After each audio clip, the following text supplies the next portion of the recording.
Buenas noches, días o tardes. Bienvenidos nuevamente a Filosofía para Tarados. Decía que este especie de podcast, que es como alternativo a Filosofía para Tarados sin filtros, donde pues hablo de una manera un poquito más ácida, un poquito más cómica, podría decirse más tranquilo, más como, no sé, inhibido de la responsabilidad que creo que tengo con mi audiencia. O sea, es un podcast que no es para todo el mundo, es para quien quiera verlo, para quien se siente la capacidad de escuchar las barbaridades que digo. Este será un poco diferente. Quizá tenga un poco de influencia en un, no sé si decirle podcast, bueno, Spotify está como un podcast, así que sí lo será, del profesor Darin McNabb, que se llama Anotando Ando, donde explica un poco las cosas que va aprendiendo. Si no estoy mal, lo he escuchado algunas veces de viaje. Y bueno, pues es como una especie de experiencia aquí, no como un diario, sino de compartir con ustedes las cosas que pues yo voy aprendiendo poco a poco. Pero para quien no sepa, pues vamos a hablar un poquito incluso aquí de mi vida, de qué he hecho recientemente en mi vida académica. Esto es siempre de la vida académica sobre todo, ¿no? Hace unos días fui a Medellín, ¿vale? Estuve en una ponencia que hice para la Universidad de Antioquia, llamada Teorizar y Cuestionar, una reflexión sobre la teoría de la historia. He de decir que iba con las expectativas un poquito altas, sí, y sí, lograron satisfacerlas. De hecho, más de lo que pensé en su momento. Fue un viaje un poco largo y en su camino pues iba pensando, me traje unos cuantos libros de filosofía, unos cuantos digo, dos. Específicamente, la filosofía de la historia después de Hegel, del filósofo Herbert Schnadelbach, y también me traje la filosofía de la historia de Manuel Cruz. Bueno, después de reflexionar leyendo un poco estos libros, he pensado, hay muchos libros de filosofía de la historia que son interesantes, pero creo que ya habría que volver un poco a la materia que yo ocupo, ¿no? Que es historia propiamente dicha, no tanto en filosofía de la historia. Y pues me fui nuevamente a la teoría de la historia, que nuevamente decirles que no es lo mismo, y es más o menos por el campo en el que yo me estoy especializando. Llegué a Medellín preparado para hacer mi exposición, y decir que estaba un poco nervioso, porque es un espacio que no conozco, soy de otra ciudad. Iba a representar a mi universidad, obviamente. Eso fue una jornada, si no... Sí, o sea, creo que lo publiqué incluso en la comunidad del canal. Y pues estaba listo para hacerlo. Recuerdo que estaba un poquito nervioso, eso fue como en la tarde. Algo me llamó la atención. Una chica antes que yo expuso sobre la filosofía analítica de Danto. Probablemente no les he hablado jamás de Danto, ni siquiera en podcast de filosofía, ni nada más. ¿Por qué? Porque Danto es un filósofo del que no se ha hablado mucho, digámoslo así, desde la filosofía de la historia. Arthur Danto, pues digamos que se separa un poco desde su estudio del arte, pero antes de los estudios del arte que hizo, se le relacionó bastante con la filosofía analítica norteamericana de la historia. Es decir que, pese a que conozco a Danto y he leído la filosofía analítica de la historia, también la cita Jerzy Topolsky en su libro Metodología de la Historia, no fue un acercamiento demasiado sustancioso con el autor. Más o menos también lo leí brevemente en la obra de Verónica Tosi, de la historia según la nueva filosofía de la historia. Más o menos empecé ahí a comprender un poco más, pero siempre me había quedado como en los mismos. Y bueno, luego hice yo mi presentación y la chica me pregunta algo muy interesante sobre la especulación que acusaba, o sea, la especulación como acusación de mi parte sobre la filosofía de la historia, ¿no? Que esto era una crítica neopositivista, ¿no? Ahora vamos a hablar de un pequeño tema. ¿Hasta qué punto se relacionan las acusaciones con una postura en específico.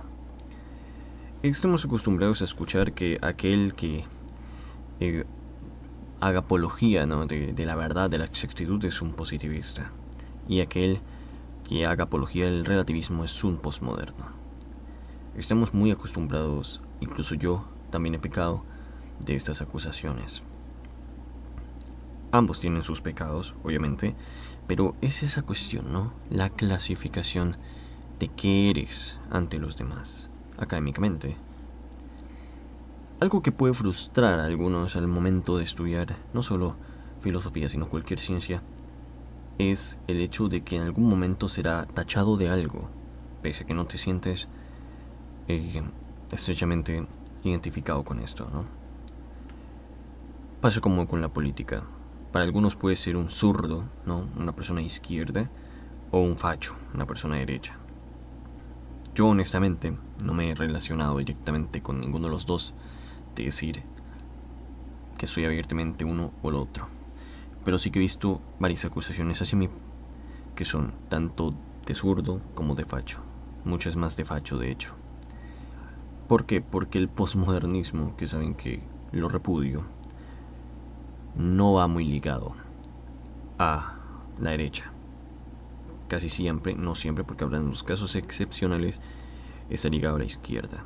Es como una mutación extraña. Ustedes saben por qué no me gusta el posmodernismo. Lo he explicado muchas veces y puedo explicarlo brevemente. La manera en la que se manifiesta ante la sociedad, que busca romper con el academicismo, ¿no?, de estas obras que no se abren al público, muchos posmodernos limitan su propia obra al mismo círculo. Escriben pretenciosamente, usan palabras súper complejas cuando podrían usar otros más sencillos que prácticamente expresan lo mismo, y buscan la pretensión de la intelectualidad. Lo bueno es que los científicos de a pie que escriben de manera compleja ya saben para qué personas van esto y nunca dicen que es para personas del común. Cierran explícitamente, admitiéndolo, sus obras a un pequeño círculo. Los posmodernos se jactan de que intentan abrir este conocimiento a todas las personas y solo lo cierran a un grupo de personas en específico, un grupo de académicos. Las explicaciones suelen ser bastante vagas y la irresponsabilidad del relativismo está ahí, ¿no? Pero bueno, he de decir que el posmodernismo tiene algunas cosas que son buenas porque nada puede ser exactamente, ¿cómo decirlo?, erróneo en todas sus facetas, ¿no? Algún grado de verdad tienen que tener ciertas cosas, por muy mínimo que sea. Vale. El posmodernismo tiene esto de que, digamos que intenta enfocarse, aunque como lo he dicho en la narrativa se aleja un poco, en la subjetividad y en asuntos importantes del presente con respecto a las personas. Por eso, es decir que si intentan abogar por esto, intentan hacer una reflexión sobre la gente, sobre su historia, sobre su subjetividad, sobre su propio cuerpo, estudios de este tipo, sobre sus traumas, sobre lo que intentan compartir ante los demás porque ha sido reprimido por los demás en la sociedad, por el rechazo, ¿no?, y por la marginación. No tienen que reducir las cosas a un relativismo porque es una contradicción absurda. Y sobre todo, debería ser de fácil acceso este tipo de obras. Por ejemplo, una postmoderna, porque es postmoderna, no es postestructuralista, es Judith Butler. Judith Butler es una postmoderna por cuanto aún sigue manteniendo la noción del cuerpo-espíritu. Está negando la unidad cerebro-cuerpo, que prácticamente dice que no hay dos especies de entes como si fuese un cuerpo y un espíritu, alma, lo que sea, en un mismo cuerpo. No, es una unidad, somos una unidad en sí mismo, y pues la medicina para eso ha estado trabajando muy duro con experimentación y demás. Son aportes que no se tienen que dejar de lado porque simplemente es una ciencia y las ciencias son pues el opio del pueblo, digámoslo así, ¿no? que la ciencia es la nueva religión contemporánea, como dicen algunos. Es un argumento bastante pobre y patético para intentar dejar de lado los aportes que también importan. Butler hace esto, acierta en algunas cosas, como el dejar de lado la categoría del género para decir que simplemente somos cuerpos, pero con esta especie de su ambivalencia entre el cuerpo y el espíritu es bastante extraño. Y otra cosa, Butler no es para cualquiera. ¿Cómo intentas promover que todas las personas sean conscientes de la polarización social que genera el género? Aunque suena contradictorio. Si en materia tu narrativa es horrenda. Es horrible, ¿no? Y es una queja que he tenido y pensado, lo pensé mucho durante estos días, ¿no?, de viaje. Pensaba en esos libros, pensaba en Heidegger, pensaba en Hegel, pensaba en Derrida, pensaba en Husserl, en otros filósofos que también son horribles de leer, son muy pretenciosos, ¿no? Y eso les hace sentir superiores cuando hay filósofos que escriben de una manera concreta y sencilla. No se les va la cabeza, ¿no?, con esto. ¿Y a qué llamamos la complejidad? Podrían decir que es muy complejo por los temas que abordan. Eso es en cierta medida falso. Aquí tengo un libro que compré en Medellín, precisamente lo trae, ya lo había leído, pero pues en PDF nomás, que es Historia de Reinhard Koselleck, un trabajo de historia conceptual sobre el concepto de historia, ¿no? Para aquellos que sepan, una distinción entre la historia con H minúscula e historia con H mayúscula en la disciplina. Se nos enseña casi siempre al inicio de los estudios, en primeros semestres. Este trabajo es complejo de digerir, pero no por cuanto la narrativa de Koselleck sea un sinsentido, sino porque es una narrativa que para poder ser comprendida necesita antecedentes teóricos. Tenemos que saber en qué línea de estudio se dirige Koselleck o enuncia Koselleck, sus influencias, como el hecho de haber sido uno de los discípulos de Gadamer, ser un neokantiano, y cómo maneja los conceptos, la historicidad de los conceptos basados en experiencias, que esto viene obviamente de Kant. Son requisitos que hay que tener, no es que sea complejo, es que es como una obra que requiere de otras obras para ser comprendida mejor.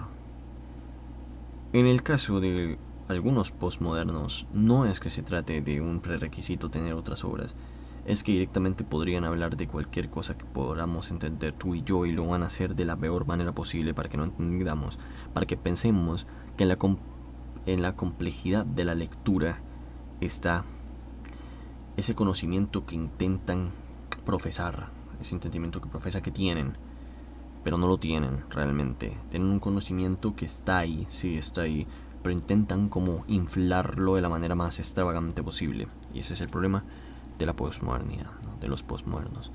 No diría que absolutamente todos, hay uno que otro que pues sí tiene más conciencia al presionar las teclas,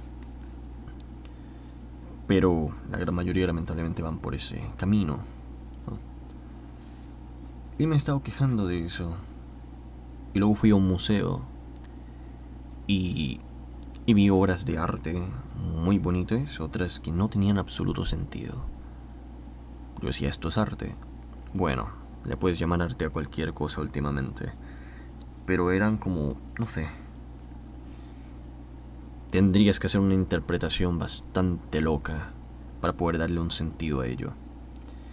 Unas obras que sí eran como muy profundas, si te quedabas viéndolas, la constitución de los espacios, bastante bonito, pero otras que simplemente no tenían sentido por mucho que las observaras, por mucho que intentaras sacarle una interpretación rebuscada. No habían como dos, recuerdo, cosas de madera. No eran triángulos, eran como partes de una balsa, no lo sé ni qué era. Estaban puestas paralelamente. No decía nada. Quizá te lo expliquen en los textos que hay alrededor, pero a ciencia cierta no encuentras nada en lo que hay ahí. Por ejemplo, había una obra muy interesante. Era un conejo realista.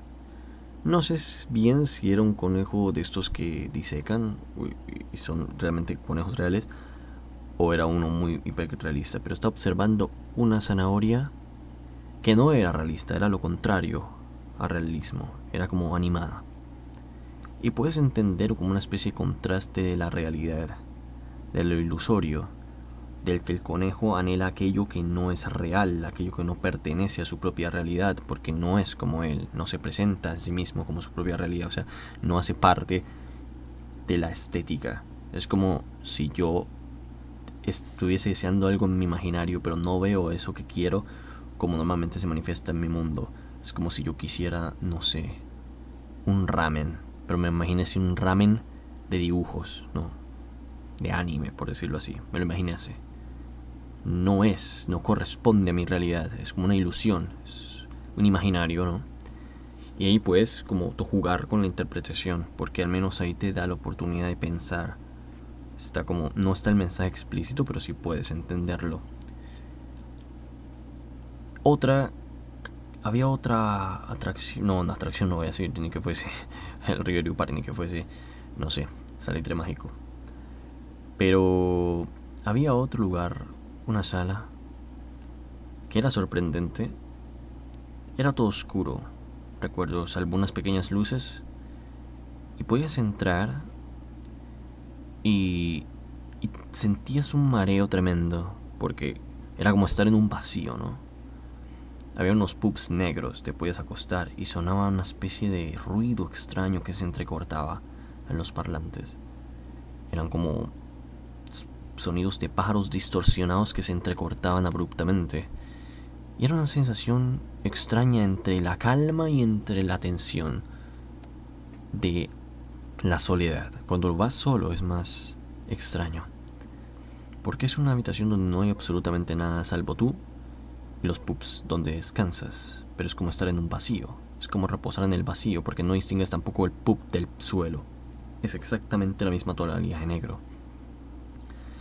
Es cuando sientes que estás flotando en una caída hacia absolutamente nada, hacia ningún lugar.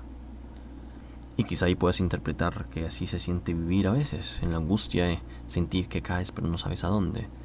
Si vas a caer por siempre y nunca llegarás a una superficie plana con la cual chocarte. Así se siente la angustia.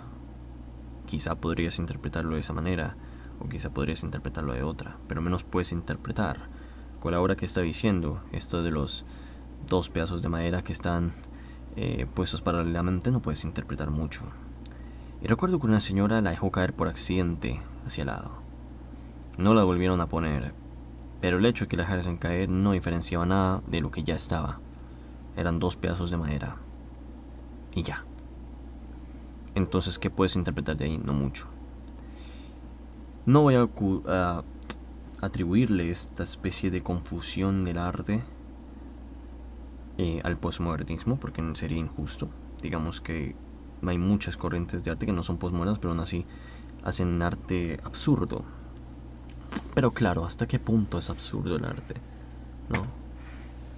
Dicen que es subjetivo, pero si fuese subjetivo y todo fuese arte, ¿por qué existirían las academias de arte que califican, juzgan y evalúan tu arte? ¿No? ¿Por qué para entrar a Bellas Artes necesitarías entonces un examen, una prueba, si es arte todo lo que hacemos? Si esa interpretación. Y entonces, si la interpretación de este es que mi pintura no debe entrar y tiene el poder de poder decirme tú no entras, entonces se está convirtiendo esa subjetividad en una objetividad, en un criterio de evaluación. Las obras que se parezcan a la mía no entran. Pero entonces, ¿es por mí o es por la obra en sí? Quizá no le cae bien, pero quizás sí sea que ese tipo de obras no le gustan, pero estaría siendo un criterio de evaluación preferencial, donde convierte una especie de preferencia subjetiva en una objetividad, en un principio. Entonces el arte no es tan subjetivo. Si hay preferencias que se convierten en objetividad. Y es extraño eso de pensar el arte, ¿no? Es supremamente confuso. Y por eso no solía ver mucho arte, porque me confundía. Me sentía angustiado de no poder entender bien las cosas, porque me angustia lo que no entiendo. Y no siempre entiendo las películas, no siempre entiendo el arte, por eso temo un poco al cine. No entiendo muy bien algunas películas. Entonces tendría que ver películas para tontos donde todo me lo dejen explícito. Significaría que tendría que ver cine más o menos mediocre por el resto de mi vida porque me da miedo lo que no entiendo. Y quizá el temor, más que temor, rechazo que tengo al posmodernismo sea el hecho de que no llegan a la explicación, de que no explican, de que quizás se quedan en la interpretación, en lo interpretativo. Quizá lo que yo ocupo son explicaciones. ¿Pero por qué ocupo explicaciones? Quizá ocupo explicaciones porque en lo personal no he logrado explicar muchas cosas que me gustarían explicar. E intento hacer catarsis de ello en la explicación de fenómenos del arte, de la literatura, de la historia, del pasado, del presente o del futuro. Quizás sea una manera de poder escapar al dolor de no poder explicar cosas con respecto a ti mismo. Y claro, es complejo cuando te haces esta introspección, ¿no? Y todo comienza con lecturas que tienes a la mano, en mi caso, ¿no? Todo comenzó con estas lecturas, con estas exposiciones, con todo, en un viaje académico que me hizo cuestionarme ciertas cosas. Y cuando volví a casa, que fue hoy, bueno, ayer, creo que son las 12, o sea, ya es viernes ya, me preguntaba, quizá soy un posmoderno en mi vida diaria, porque no logro explicar nada. Me quedo en la interpretación de mi mente, en mi imaginario. Intento interpretar las cosas que he hecho, que me han ocurrido, que he vivido y no logro dar con una explicación concreta. Quizá divago mucho en los pensamientos, los hago confusos, los hago inexplicables, ilegibles, irrepresentables para mí mismo. Entonces sería curioso, ¿no? Un poco irónico que critique el posmodernismo en lo académico, pero en la vida diaria, emocional y mentalmente sea un posmoderno. No explico nada, no logro explicar absolutamente nada, ni mi pasado, ni mi presente, y probablemente no de mi futuro. Y solo me lo haga más difícil a mí mismo.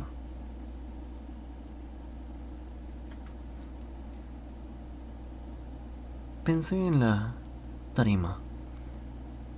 Y es una de esas veces en las que mi mente hace más complejas las cosas, ¿no? De, de cómo, incluso podemos decir, una realidad sufrimos más en nuestra imaginación que en la materialidad. Y me imaginé en la tarima, que no era realmente una tarima, estaba yo ahí y había un auditorio con unas sillas. Y me imaginé a ciertas personas que me gustaría que estuviesen ahí. Imaginaba sus rostros, sus reacciones. No eran tristes, no eran de angustia, eran de felicidad, de orgullo. Pero esas personas no estaban ahí, entonces mi mente simplemente estaba haciendo más duro para mí un momento que ya de por sí era complejo con respecto a mi nerviosismo. Pero aún así me encargué de ponérmelo más difícil. ¿Por qué? No lo sé. Y es esa razón, el no saber por qué. Y claro, podría interpretarlo, ¿no? Podría decir que simplemente es autosabotaje, podría decir que simplemente es una especie de trauma o alguna cuestión extraña, pero son respuestas vagas. No son explicaciones, son interpretaciones de algo que podría ser, pero no algo que es. Entonces, quizá todos somos postmodernos en nuestra vida diaria o no. Claro, yo a veces me refiero como si todas las personas fueran como yo, ¿no? Con esa complejidad de la cabeza de pensar. Y decirlo, antes de estudiar, no pensaba tanto en las cosas. Y es difícil, y decirlo, que es un consejo que le doy a las personas que estudian mucho y se entrometen en muchas cosas. A veces aprender de más es angustiante, desesperante. La fenomenología del espíritu tiene algo que, pese a que es ahora la detesto, tiene algo en esencia que es real.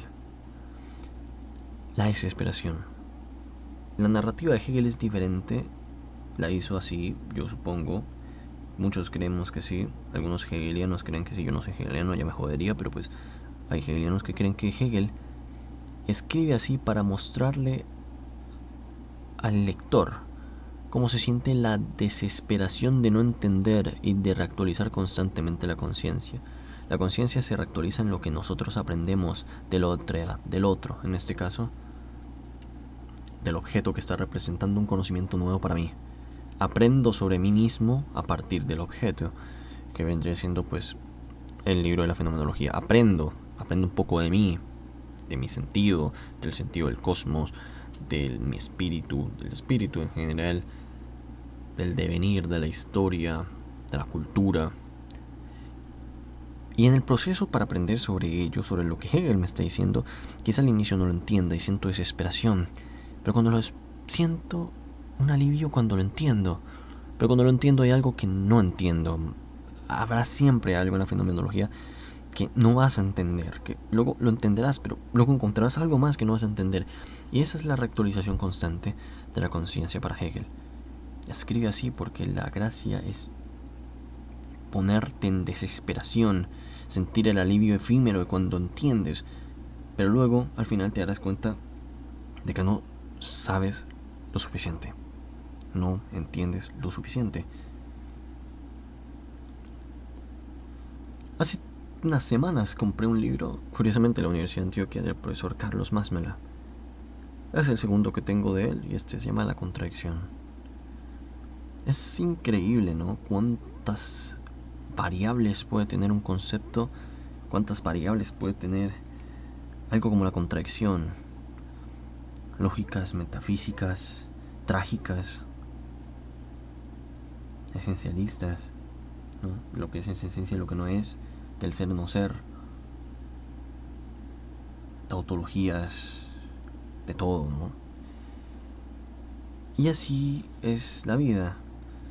Hay cosas que tienen tantas maneras de ser comprendidas que nos agobia que no haya algo absoluto, algo que solo sea a sí mismo y nada más.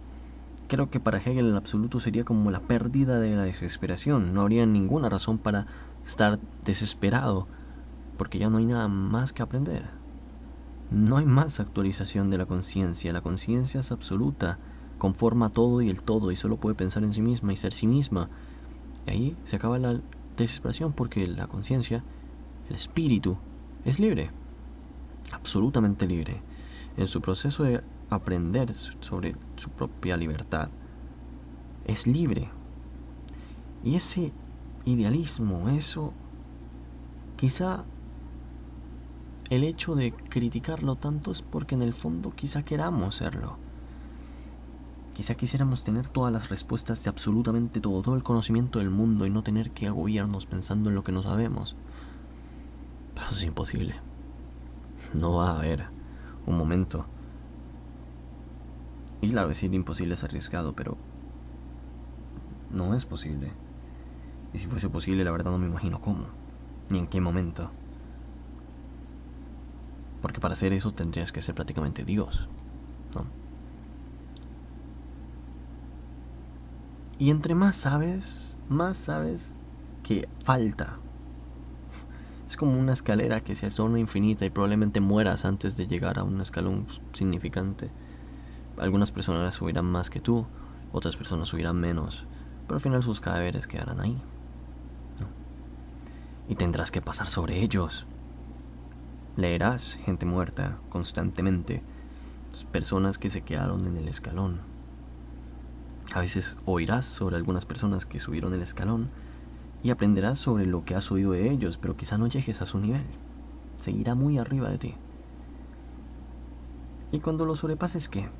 Verás su cadáver inerte en las escaleras y solo te queda seguir hasta que tú seas otro más. Y así sucesivamente funciona la ciencia, el conocimiento. Aprendemos y luego morimos. Y todo ese conocimiento tiene dos fines.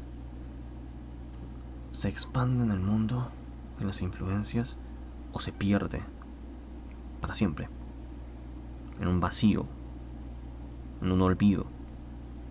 El historiador intenta no dejar en el olvido las cosas, pero es imposible. Hay cosas que siempre quedarán en el olvido y quizá luego se sepan, pero ¿cuánto tiempo han estado olvidadas? Mucho. El ser humano no teme a la muerte, probablemente, teme al olvido. Sentir que toda esta vida que hemos estado estudiando, leyendo, aprendiendo, viviendo, cagándola, luego sintiéndonos mejor porque intentamos reformar nuestras vidas, pero pues todo eso lleva a la muerte y tememos a que lleve al olvido, que no haya valido para nada. Pensar en la muerte es un agobio para aquellas personas que sientan esa necesidad de querer dejar algo en el mundo, de querer aportar algo, pero pues quizá todos lleguemos a morir sin realmente haberlo hecho, o sí, quizá no queramos ser conformistas, pero no ser conformistas, simplemente decir que quizá no cambiamos el mundo en sí, pero sí el mundo de una persona, de varias personas. Lo modificamos, estuvimos ahí, hicimos parte de él, luego nos fuimos, pero algo bueno queda. Esperando que algo bueno quede. Y hay personas que han cambiado el mundo, lo han cambiado absolutamente. Y otras que solo han cambiado el mío y no han cambiado nada más. A veces para bien, a veces para mal. Y yo también he sido ese. He cambiado mundos ajenos al mío, a veces para bien, a veces para mal. Quizás somos demasiado irresponsables y tercos, ¿no? No sé si es porque en teoría soy demasiado joven, no sería así el resto de mi vida. Si fuese así, sería un martirio, sería una tortura. Ser lo mismo y no cambiar. Pero el ser humano cambia. Solo que nosotros no aprendemos a verlo. Hay gente que dice que la gente no cambia. Eso es imposible. Lógicamente es imposible. Algo dentro de nosotros cambia todos los días. Quizá lo que deba cambiar es lo importante, lo fundamental de nuestro actuar, no de nuestra materialidad. Quizá pueda cambiar por fuera, pero si mi interior no cambia, es el problema.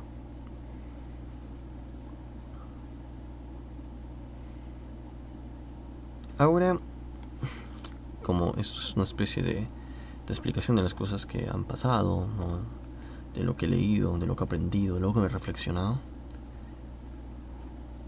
voy a leerles un texto que escribí. Lo escribí hace unos días.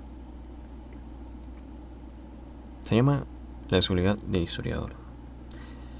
Es un aspecto, es decir, que esto es una manera de yo abrirme con aquellos que me escuchan, que incluso me leen, porque siento que, claro, a veces vemos a la otra persona que habla, que nos enseña cosas, que nos hace reír, pero no conocemos nada de ella. Quizás a esa persona le gustaría ser escuchado, le gustaría sentir el reconocimiento del otro, de sé quién eres, sé que estás ahí, la reafirmación de la presencia, ¿no? Y a mí me gusta sentir eso, sentir que hay personas que me acompañan durante este proceso de enseñanza, de aprendizaje, y me gusta relacionar lo que es el canal a mi vida propia,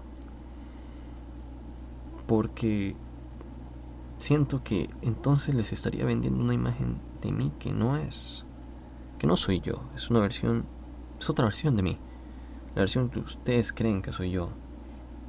Pero un poquito, no de transparencia total, no les voy a contar absolutamente toda mi vida, pero sí que sepan que soy un ser humano.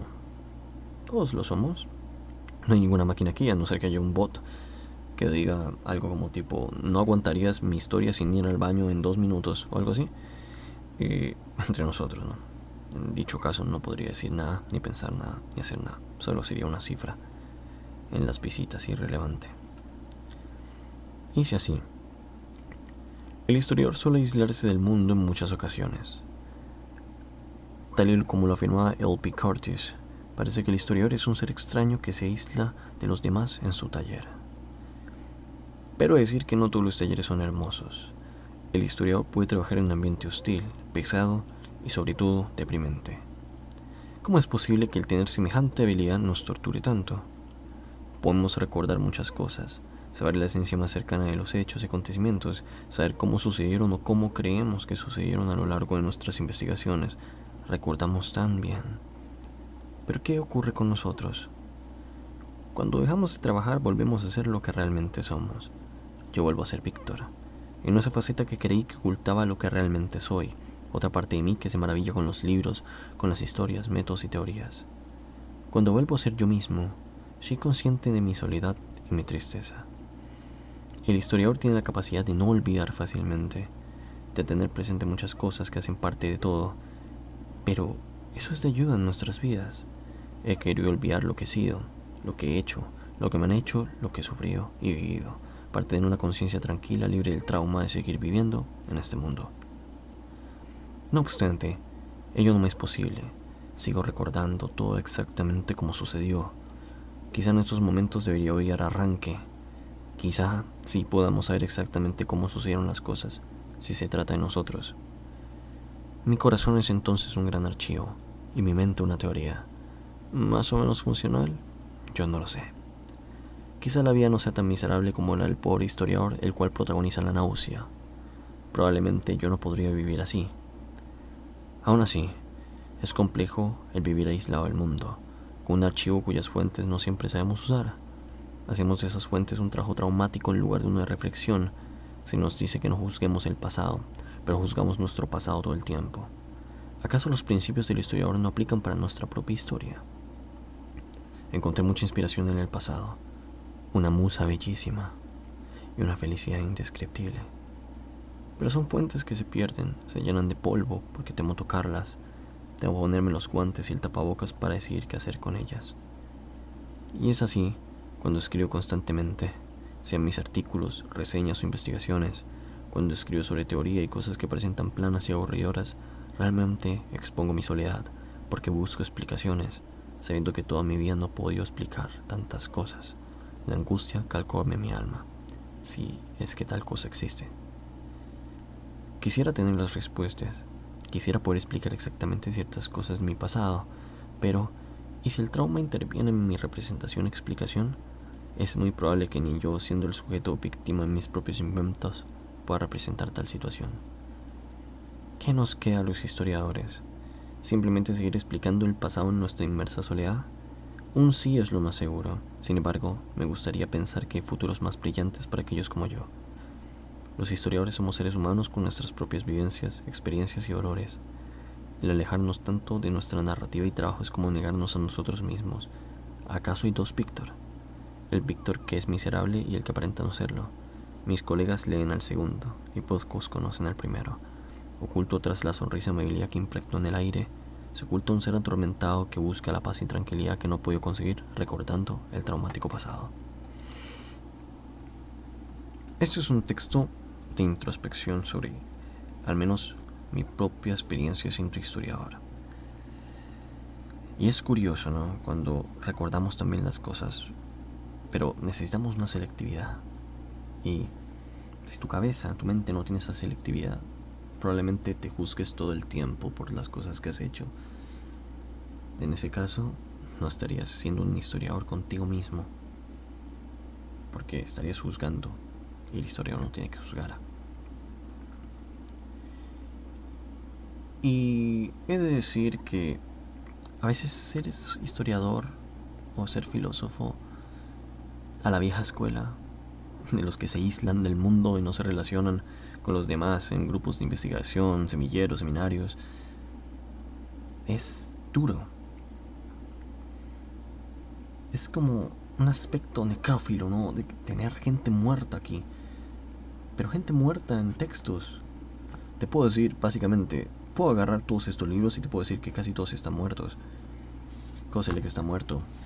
Russell está muerto. Hegel está muerto. Lucien Febvre está muerto. Pierre Guérard está muerto. Pegué el micrófono, lo siento. Dilthey está muerto. Martin Buber está muerto. Thomas Kuhn está muerto. Edward Safir está muerto. Y John Luce creo que está vivo. Mira, uno que está vivo. Pero si seguimos acá. Spirkin está muerto. Thomas Cofield Haston está muerto. John Wall está muerto. Mark Bloch está muerto. Connie Wood está muerto. Marx está muerto. Coletti está muerto. Platón está muerto. Y así podríamos seguir. Gaitán también está muerto. Gombrich está muerto. Y así. Y Kant también. Hempel también. Y así podríamos seguir. Leyendo gente muerta. Los leemos, ahí están ellos, en cada uno de los libros. Y esa es nuestra relación, ¿no? Cuando trabajamos archivos con el pasado, sujetos del pasado, estudiamos gente muerta. El problema es que esta gente no la ha olvidado nadie. Las otras personas probablemente estén olvidadas hasta que un historiador decida darles justicia frente a los demás, el reconocimiento, porque toda persona merece su reconocimiento por ser parte del mundo.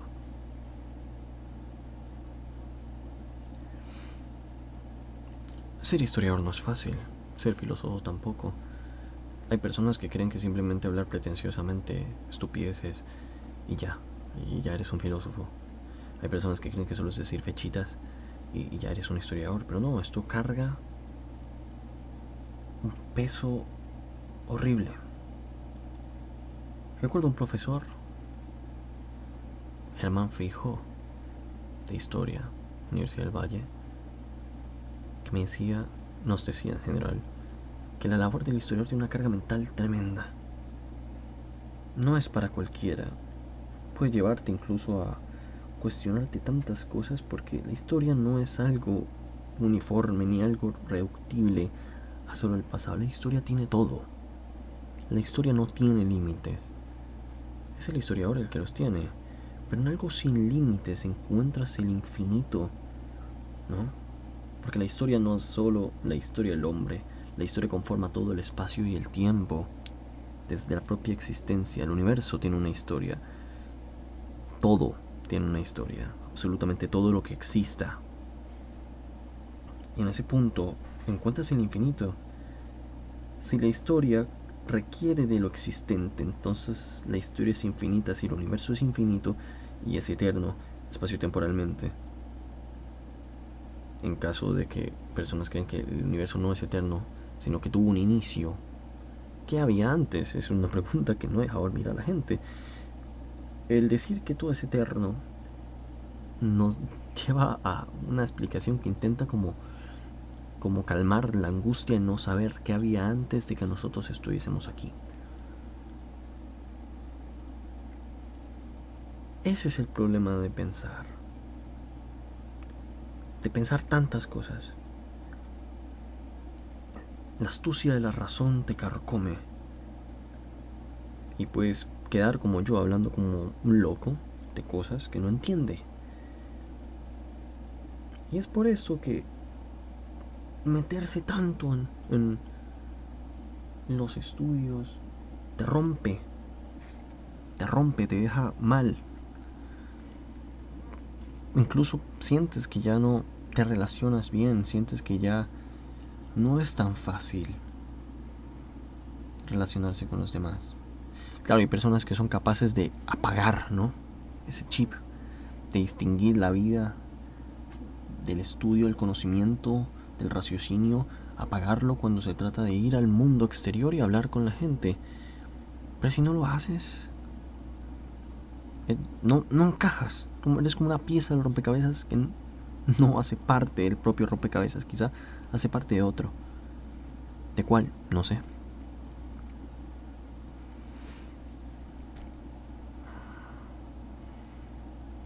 Quizá solo intento llenar un vacío. ¿Cuál? Podría tardarme mucho respondiendo esa pregunta.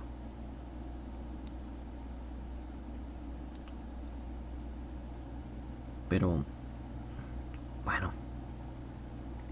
ha sido un año duro, ¿no? Complejo, difícil. No quiero que suene tan deprimente este podcast, porque comenzó como una crítica a los pormenores, terminó en una cuestión existencial bastante jodida, bastante densa, ¿no? Quiero que termine con algo positivo. Incluso para mí.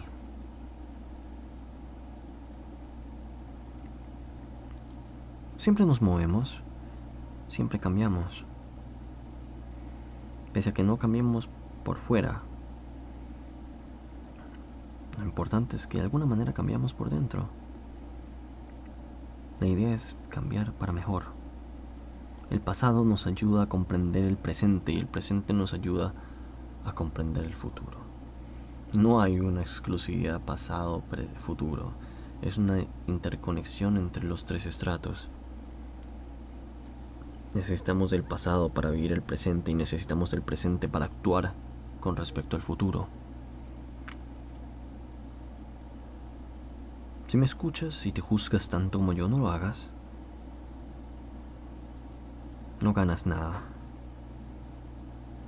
Si sientes la desesperación por no entender cosas, no intenta controlarlo, no es tu culpa. Simplemente es normal. La vida sigue, siempre sigue, incluso si estés muerto o no, va a seguir. Estamos demasiado jóvenes y jodidos aquí como para dejarnos al abandono y al dolor y al sufrimiento eterno, cuando podríamos levantarnos e intentar seguir. Y es difícil, no voy a decir que no, es difícil. Más si estudias filosofía, es prácticamente horrible, porque te empiezas a cuestionar muchas cosas. Pero no es imposible.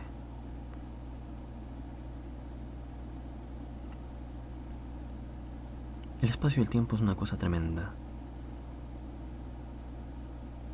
Como una persona puede llegar y convertir todo tu espacio a su antojo, absolutamente modificarlo, mutarlo a algo nuevo. Y luego eso nuevo ya no es nuevo para ti, ya es tu nuevo cotidiano. Y ahora te cuesta más conseguir algo que reemplace esa cotidianidad y se convierta en algo nuevo. El espacio deja de mutar. Y es difícil, pero no imposible. No solo pasa con las personas, pasa con todo, ¿no?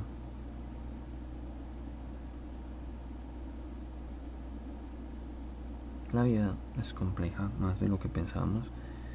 Y, hombre, esto la verdad es bastante complejo, bastante jodido, ¿eh? Pero no hay de otra. Es lo que hay. Podríamos irnos en cualquier momento. Pero bien decía Camus que pese a que la vida sea un absurdo, no significa que no valga la pena vivirla. A veces nos sentimos bien efímeramente y en esos pequeños instantes finitos de felicidad le damos el propio sentido a la vida.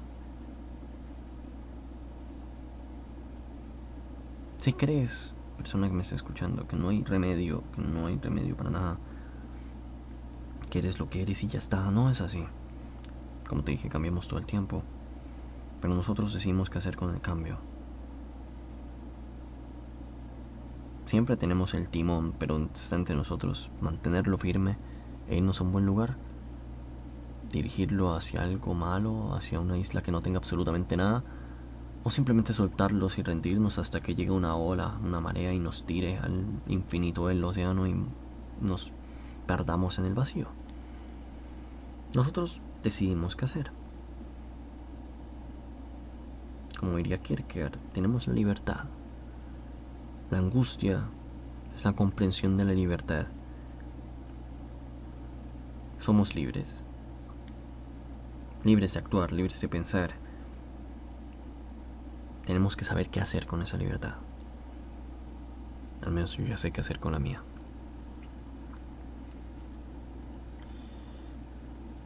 Y bueno, eso es un desahogo. Me sirve bastante. Porque es necesario. Las personas no se desahogan últimamente. Y no es tan fácil desahogarse sintiéndose solo. A menos yo sé que alguna persona me va a escuchar y dirá, no hice pendejadas el baboso o tráigale una falda a la niña, o algo así. Porque los conozco, cabrones. Pero no es sencillo superar las cosas estando 100% solo. Al menos en lo ilusorio de que hay alguien que te pueda apoyar, de que puede estar ahí, al menos escuchándote, al menos escuchando lo que tengas que decir, a mí me basta. Y bueno, quizá aprendes algo, ¿no? Quizá aprendes algo, más allá de mis problemas, mis reflexiones existenciales y demás. Quizá aprendes algo, pero no sé, la verdad que. Así que bueno, esto es todo. Ya no hay más, ya prácticamente no hay más. Les deseo un feliz fin de semana a todos, absolutamente a todos. Y que les vaya muy bien. ¿Por qué? Porque me gusta pensar que a las personas les va bien. A todos. Incluso a aquellos que no deberían merecerlo, pero pues, hombre, si les va bien, a lo mejor les servirá para no hacer daño. Para quedarse con su felicidad y no joder a las personas que intentan levantarse otra vez. Quizá sean conscientes de que no hay necesidad.